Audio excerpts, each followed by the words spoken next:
नमस्कार सभी को दोस्तों। आज है 19 नवंबर 2025 और 19 नवंबर 2025 से करंट अफेयर के जितने भी क्वेश्चन बनते हैं उनको आज हम इस क्लास में डिस्कस करेंगे।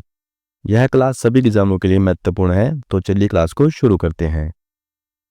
पहला क्वेश्चन है, हाल ही में राष्ट्रीय गोपाल रत्न पुरस्कार 2025 की घोषणा किस मंत्रालय ने की है? तो राष्ट्रीय गोपाल रत्न पुरस्कार 2025 की घोषणा ये मत्स्य पालन, पशुपालन और डेयरी मंत्रालय ने की है। डी इसका सही आंसर होगा। इसमें एक इम्पोर्टेंट पॉइंट देख लेते हैं। राष्ट्रीय गोपाल रत्न पुरस्कार 2025 के तहत देसी गाय भैंस पालन में सर्वश्रेष्ठ डायरी किसान का अवार्ड ये अरविंद यशवंत पाटिल को मिला है। आगे, हाल ही में पर्यावरण विभाग के लिए तनसा 2022 पुरस्कार से किसे सम्मानित किया गया है? तो तनसा 2022 पुरस्कार से ये आर ऑर्थर जेम्स को सम्मानित किया गया है। हाल ही में यूनेस्को का पहला अरब महानिदेशक कौन बना है? तो यूनेस्को का पहला अरब महानिदेशक ये खालिद अल अनानी बना है। आगे, हाल ही में यूनिसेफ ने किसके सहयोग से प्रॉमिस टू चिल्ड्रन अभियान शुरू किया है? तो यूनिसेफ ने ये आईसीसी के सहयोग से प्रॉमिस टू चिल्ड्रन अभियान शुरू किया है। हाल ही में किस देश ने सेंट जॉन्स द्वीप का नाम बदलकर जुबिनगर्ग द्वीप कर दिया है? तो ये सिंगापुर ने सेंट जॉन्स द्वीप का नाम बदलकर जुबिनगर्ग द्वीप कर दिया है। हाल ही में किस राज्य के अंबाजी मार्बल को जीआई टैग प्रदान किया गया है? तो ये गुजरात राज्य के अंबाजी मार्बल को जीआई टैग प्रदान किया गया है। भारत में पहला जीआई टैग 2004-05 में दिया गया था और यह दार्जिलिंग चाय को मिला था, यह भी आपको ध्यान रखना है। हाल ही में किस देश ने बिश्नोई गिरोह को आतंकवादी संगठन घोषित किया है? तो कनाडा ने बिश्नोई गिरोह को आतंकवादी संगठन घोषित किया है।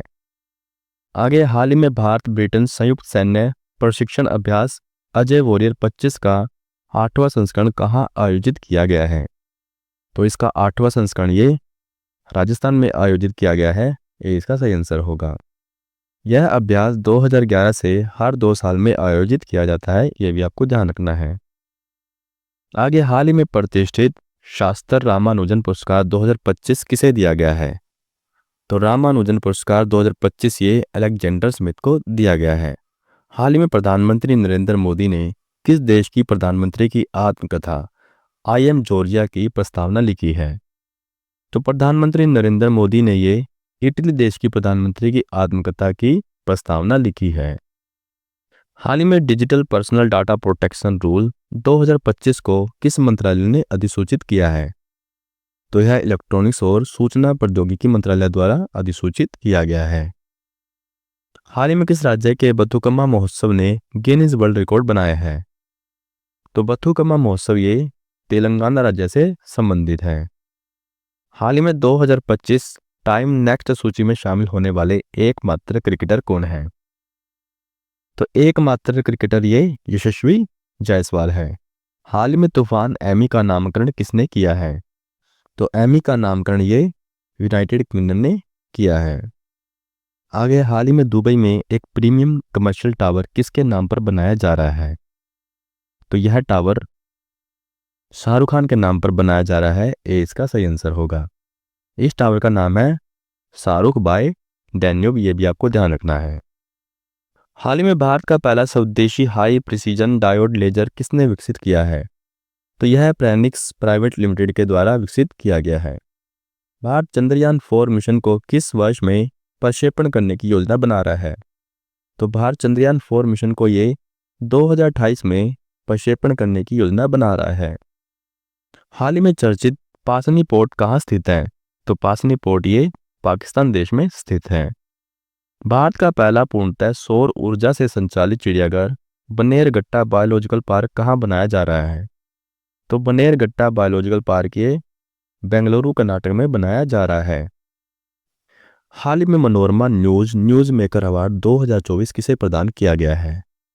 तो मनोरमा न्यूज मेकर अवार्ड 2024 ये सुरेश गोपी को प्रदान किया गया है, सी इसका सही आंसर होगा।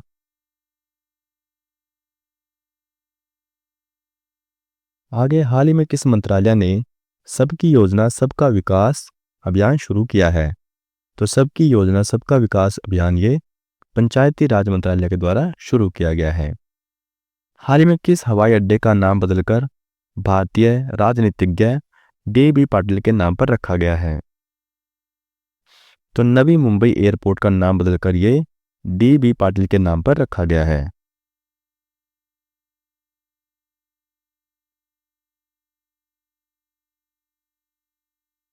आगे हाल ही में किस मंत्रालय ने सबकी योजना सबका विकास अभियान शुरू किया है? तो सबकी योजना सबका विकास अभियान ये पंचायती राज मंत्रालय ने शुरू किया है। हाल ही में किस हवाई अड्डे का नाम बदलकर भारतीय राजनीतिज्ञ डी.बी. पाटिल के नाम पर रखा गया है? तो ये नवी मुंबई एयरपोर्ट का नाम बदलकर डी.बी. पाटिल के नाम पर रखा गया है। आगे हाल ही में राष्ट्रीय रक्षा अकादमी के नए कमांडेंट कौन बने हैं? तो इसके नए कमांडेंट ये वाइस एडमिरल अनिल जग्गी बने हैं। हाल ही में भारत के पहले नदी फेरी टर्मिनल का उद्घाटन कहाँ किया गया है? तो भारत के पहले नदी फेरी टर्मिनल का उद्घाटन ये गुवाहाटी में किया गया है। हाल ही में किस राज्य के पर्यटन विभाग को ग्लोबल न्यूज नेटवर्क का वैश्विक पर्यटन पुरस्कार 2025 मिला है? तो वैश्विक पर्यटन पुरस्कार 2025 ये आंध्र प्रदेश के पर्यटन विभाग को मिला है। हाल ही में मेरा हो चोंगमा उत्सव 2025 कहाँ मनाया गया? तो यह उत्सव मणिपुर राज्य में मनाया गया। अगला, हाल ही में किस भारतीय संस्थान ने वास्तविक समय में बारूदी सुरंगों का पता लगाने के लिए नई पीढ़ी के man portable autonomous under water vehicle विकसित किए हैं? तो man portable autonomous under water vehicle ये DRDO के द्वारा विकसित किए गए हैं। डी इसका सही आंसर होगा। इसके बारे में बात कर लेते हैं। यह एक छोटा रोबोटिक मानव रहित सबमर्सिबल है जिसे पानी के नीचे विभिन्न कार्यों को करने के लिए डिजाइन किया गया है। अक्टूबर 2025 में मिसेज यूनिवर्स 2025 का ताज जीतने वाली भारत की पहली महिला कौन बनी है? तो भारत की पहली महिला ये शैरी सिंह बनी है। हाल ही में 6 सदस्यीय भुगतान नियामक बोर्ड का गठन किसने किया है? तो भुगतान नियामक बोर्ड का गठन ये RBI के द्वारा किया गया है। हाल ही में किस राज्य का बालोद जिला भारत का पहला बाल विवाह मुक्त जिला घोषित किया गया है? तो बालोद जिला ये छत्तीसगढ़ राज्य से संबंधित है जो भारत का पहला बाल विवाह मुक्त जिला घोषित किया गया है। चर्चा में रही न्यू स्टार्ट संधि किन दो देशों के बीच है? तो न्यू स्टार्ट संधि ये अमेरिका और रूस के बीच है। आगे हाल ही में अंतर्राष्ट्रीय छात्र दिवस कब मनाया गया? तो अंतर्राष्ट्रीय छात्र दिवस ये 17 नवंबर को मनाया गया। हाल ही में भारत ने ISSF विश्व चैंपियनशिप राइफल पिस्टल 2025 में कुल कितने पदक जीते हैं? तो भारत ने कुल 13 पदक जीते हैं जिसमें 3 गोल्ड हैं। अगला है ई जागृति प्लेटफॉर्म का संबंध किस क्षेत्र से है? तो ई जागृति प्लेटफॉर्म का संबंध ये उपभोक्ता शिकायत निवारण से संबंधित है। 20 का सही आंसर होगा। आगे किस भारतीय ओलंपिक स्वर्ण पदक विजेता को 2026 शीतकालीन ओलंपिक के लिए मशाल वाहक के रूप में चुना गया है? तो मशाल वाहक के रूप में ये अभिनव बिंद्रा को चुना गया है। हाल ही में फिक्की का नया अध्यक्ष किसे नियुक्त किया गया है? तो फिक्की का नया अध्यक्ष ये अनंत गोयनका को चुना गया है। आगे हाल ही में पूर्वी लद्दाख में 13,710 फीट की ऊंचाई पर स्थित दुनिया के सबसे ऊंचे एयरबेस में से एक मूड न्योमा एयरबेस का उद्घाटन किसने किया है? तो मूड न्योमा एयरबेस का उद्घाटन ये AP सिंह ने किया है। हाल ही में senior women's inter zonal T20 trophy 2025 का खिताब किसने जीता है? तो यह खिताब वेस्ट जोन ने जीता है। उपविजेता की बात करें तो नॉर्थ जोन इसमें उपविजेता रही है। पुस्तक after me chaos astrology in the Mughal empire किसके द्वारा लिखी गई है? तो यह पुस्तक MJ अकबर के द्वारा लिखी गई है। हाल ही में क्रिकेट टूर्नामेंट ईरानी कप 2025-26 किस टीम ने जीता है? तो क्रिकेट टूर्नामेंट ईरानी कप ये विदर्भ टीम ने जीता है। आगे हाल ही में अर्थ शॉट पुरस्कार 2025 की घोषणा कहाँ हुई है? तो अर्थ शॉट पुरस्कार 2025 की घोषणा ये रियो डी जनेरियो में हुई है। डी इसका सही आंसर होगा। इसके बारे में इंपॉर्टेंट पॉइंट देख लेते हैं। इस पुरस्कार की स्थापना प्रिंस ऑफ वेल्स ने 2020 में की थी।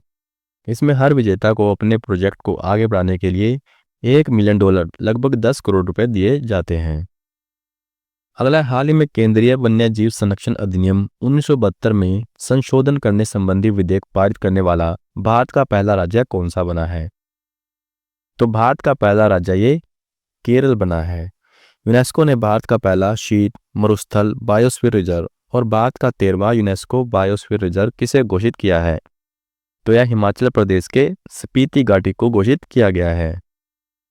आगे, हाल ही में पश्चिमी नौसेना कमान के मुख्य स्टाफ अधिकारी कौन बने हैं? तो पश्चिमी नौसेना कमान के मुख्य स्टाफ अधिकारी ये सतीश वासुदेव बने हैं। हाल ही में 22वां अखिल भारतीय TDS सम्मेलन कहाँ आयोजित किया गया? तो 22वां अखिल भारतीय TDS सम्मेलन ये भोपाल में आयोजित किया गया। हाल ही में दिवंगत पंडित छन्नूलाल मिश्र का संबंध किस वाद्य यंत्र से था? तो इनका संबंध स्वर मंडल से था। हाल ही में विमोचित पुस्तक विंग्स ऑफ वेलोर के लेखक कौन हैं? तो इसके लेखक स्वप्निल पांडे हैं। आगे, हाल ही में किस देश ने प्रमुख भ्रष्टाचार योजनाओं का पर्दाफाश करने हेतु ऑपरेशन मिडास शुरू किया है? तो ऑपरेशन मिडास ये यूक्रेन देश ने शुरू किया है। डी इसका सही आंसर होगा। हाल ही में भारत की कुल स्थापित बिजली क्षमता कितनी हुई है? तो भारत की कुल स्थापित बिजली क्षमता ये 500 गीगावाट हो गई है। राइट टू डिस्कनेक्ट विधेयक लाने वाला भारत का पहला राज्य कौन सा है? तो भारत का पहला राज्य ये केरल है। हाल ही में पर्यावरण संरक्षण के लिए 31वें डॉक्टर MS स्वामीनाथन पुरस्कार से किसे सम्मानित किया गया है? तो इस पुरस्कार से सहज समृद्ध और वीरप्पन को सम्मानित किया गया है। हाल ही में हेनले पासपोर्ट सूचकांक 2025 की तीसरी तिमाही में भारत को कौन सा स्थान मिला है? तो तीसरी तिमाही में भारत को ये 85वां स्थान मिला है। हाल ही में भारत ने किस देश के साथ अब तक की सबसे बड़ी LPG इंपोर्ट डील की है? तो भारत ने यह डील अमेरिका के साथ की है।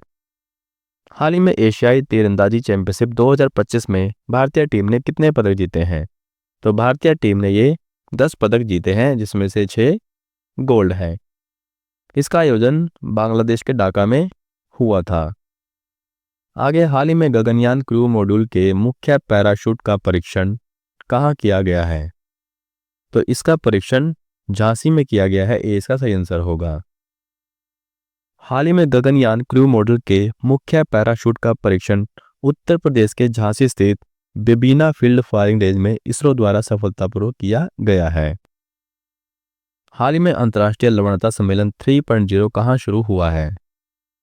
तो यह सम्मेलन गोवा में शुरू हुआ है। हाल ही में केंद्र सरकार द्वारा लॉन्च की गई कपास क्रांति मिशन का बजट कितना रखा गया है? तो कपास क्रांति मिशन का बजट ये 600 करोड़ रुपए रखा गया है। 47वें आसियान शिखर सम्मेलन 2025 की अध्यक्षता किस देश ने की है? तो यह अध्यक्षता मलेशिया ने की है। हाल ही में नोबेल शांति पुरस्कार 2025 से किसे सम्मानित किया गया है? तो नोबेल शांति पुरस्कार से ये मारिया कोरिना मचांडो को सम्मानित किया गया है। हाल ही में रोलेन उत्सव किस राज्य में मनाया गया है? तो रोलेन उत्सव ये हिमाचल प्रदेश राज्य में मनाया गया है। हाल ही में RBI ने किसे जम्मू कश्मीर बैंक के अध्यक्ष के रूप में नियुक्त करने को मंजूरी दी है? तो RBI ने S कृष्णन को जम्मू कश्मीर बैंक के अध्यक्ष के रूप में नियुक्त करने की मंजूरी दी है। अगला, हाल ही में उपराष्ट्रपति CP राधाकृष्णन पहले रामोजी उत्कृष्टता पुरस्कार 2025 समारोह में शामिल हुए। इसका आयोजन कहाँ किया गया? तो इसका आयोजन हैदराबाद में किया गया। 20 का सही आंसर होगा।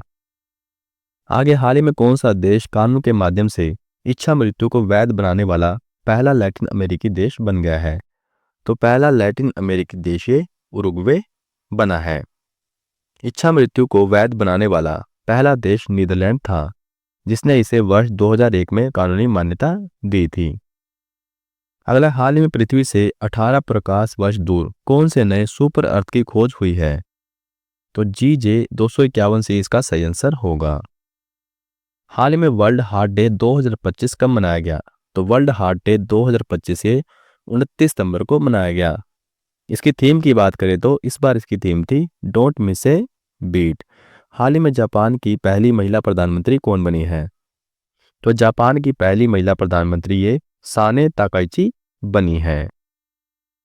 हाल ही में बांग्लादेश की पूर्व प्रधानमंत्री शेख हसीना को किस अपराध के लिए मौत की सजा सुनाई गई?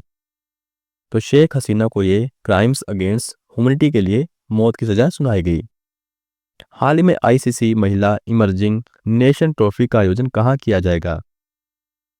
तो इसका आयोजन बैंकॉक थाईलैंड में किया जाएगा।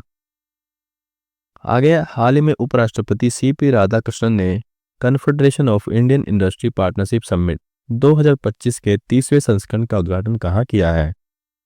तो 30वें संस्करण का उद्घाटन ये आंध्र प्रदेश के विशाखापट्टनम में किया गया है। डी इसका सही आंसर होगा। हाल ही में जारी ग्लोबल डिजिटल नोमैड रिपोर्ट 2025 में भारत का क्या स्थान है?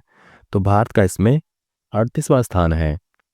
हाल में 2026 से 2029 तक की अवधि के लिए BWF एथलीट्स कमीशन का सदस्य किस भारतीय खिलाड़ी को बनाया गया है? तो यह PV संधू को बनाया गया है।